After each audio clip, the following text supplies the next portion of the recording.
সকালবেলা উঠে চলে গেলাম আমার পছন্দের চন্দ্রমল্লিকা গাছটার কাছে। গিয়ে দেখি অনেক ফুল দিয়েছে, বেশ ভালো লাগছিল।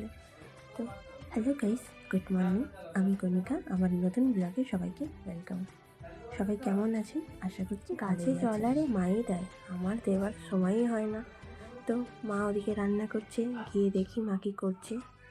এখানে দেখি মা মাছ নিয়েছে, এখানে পাড়াতে বিক্রি করতে আসে সকাল সকাল।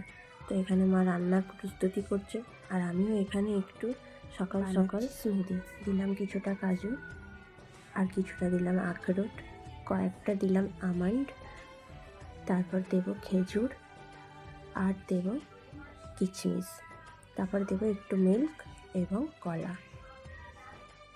সব কিছু দিয়ে ভালোভাবে মিক্স করে নেব। এই যে দেখতেই পাচ্ছেন আমার স্মুদিটা রেডি। এটা এবার মাকে দেব। এই আমড়া গাছটায় প্রচুর আমড়া হয়েছে। আমিও রেডি হয়ে বেরিয়ে পড়লাম। ব্লগটা আজকের মতো এখানেই শেষ করছি। সবাই ভালো থাকবেন, বাই।